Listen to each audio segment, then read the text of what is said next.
observasi dan wawancara di Jalan Beringin 2, Kota Tarakan.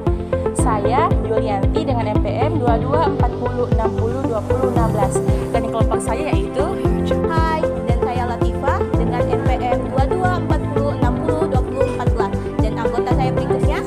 Saya Rahmatini dengan NPM 2240602073. Saya Fitriani dengan NPM 2240602040. Saya Dina Marwati dengan NPM 2240602039. Perkenalkan, nama saya Dina Hersdina Juari dengan NPM 2240602022. Eva Noviani dengan NPM 2240602015. Perkenalkan, nama saya Keruta Kompakorit, NPM 2240602044.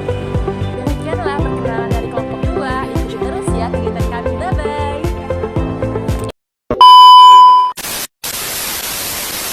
Kami dari UBT, dari jurusan Pendidikan Bahasa Indonesia. Kami ada diberi tugas sama salah satu dosen pengampu mata kuliah kewirausahaan. Nah, di sini kami akan mewawancarai kakak. Ada beberapa pertanyaan yang kami akan tanya sama kakak ya. Oke, yang pertama, sejak kapan kakak membuka warung kelontong? Kalau sejak kapan ini, saat ini saya sedang menghandle usaha orang tua. Jadi kalau secara pribadi itu bukan usaha saya.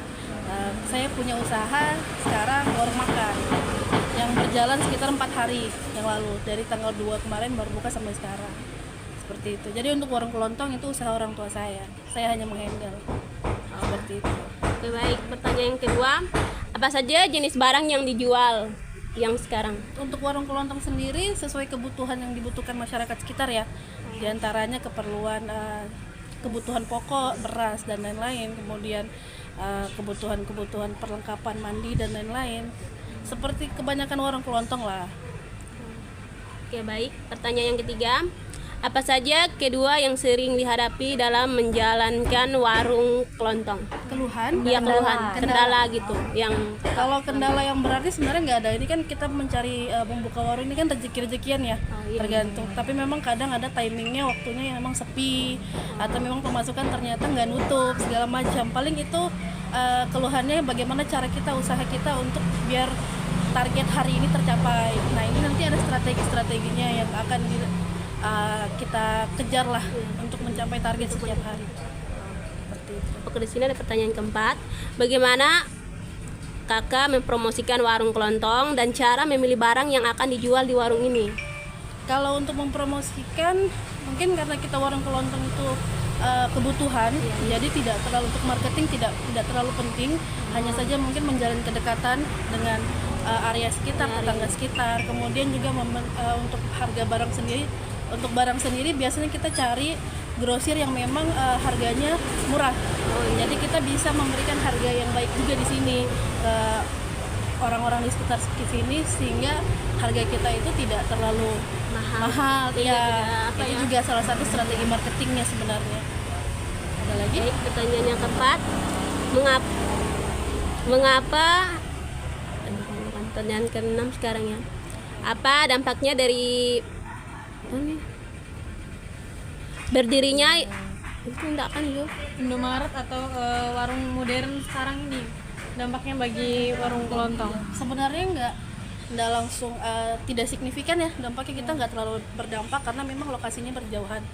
Kemudian juga karena memang area sini itu pasarnya orang masih tradisional dalam belanja, lebih senang yang satset lah ibaratnya gitu dibanding kalau Alfamedia di sini ya.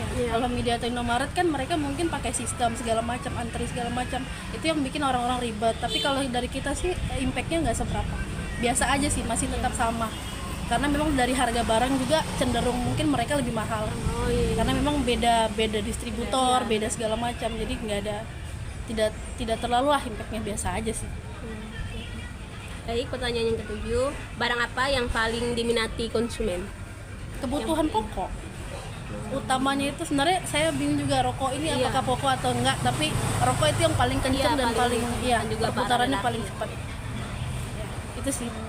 Nah, terus ada pertanyaan lagi nih dari saya, kenapa kakak pilih buka tokonya tuh di sini, kenapa tidak yang di bagian jalan besar sana? Kan banyak kan di sana kendaraan, terus lebih lebih luas begitu kan di sana, kenapa kakak memilih di lorong seperti begini?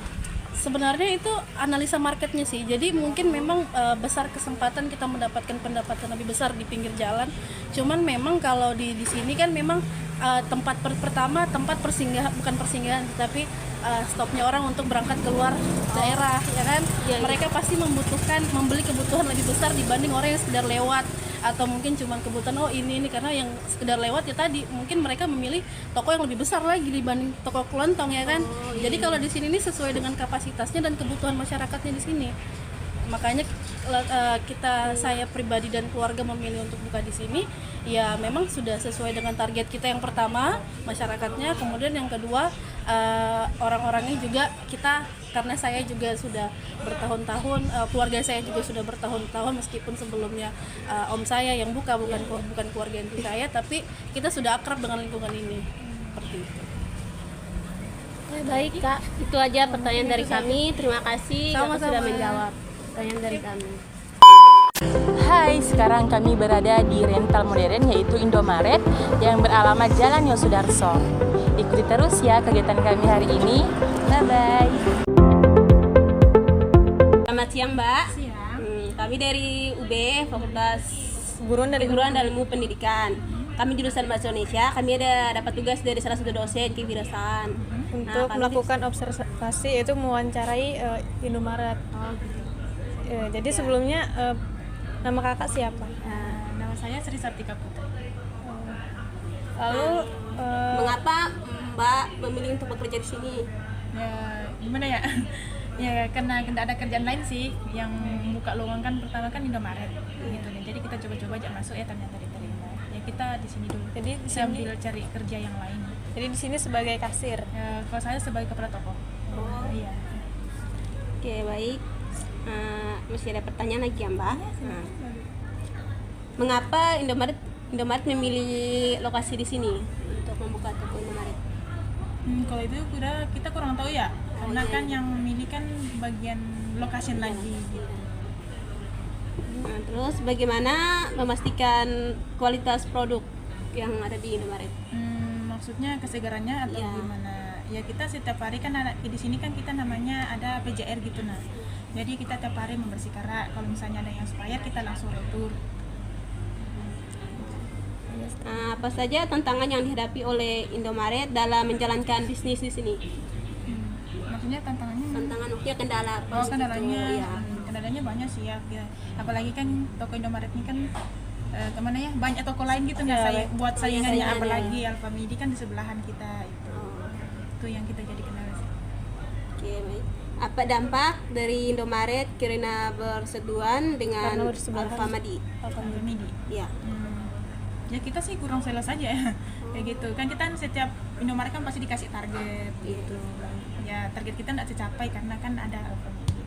Kan orang pasti membeli kan terbagi-bagi gitu. Dan nyamannya di mana, di Indomaret atau Alfamidi? Terus, bagaimana Indomaret mempromosikan barang yang dijual dan berapa kali dalam seminggu Indomaret melakukan promosi barang? Kalau untuk promosinya ya tiap minggu ya berganti. Yang kayak gini itu tiap minggu diganti. Kalau membagikan promosi itu kita ada leaflet kayak gini. Jadi kita bagikan ke masyarakat atau kita lewat media sosial. Itu aja. Mungkin itu aja yang kami tanyakan.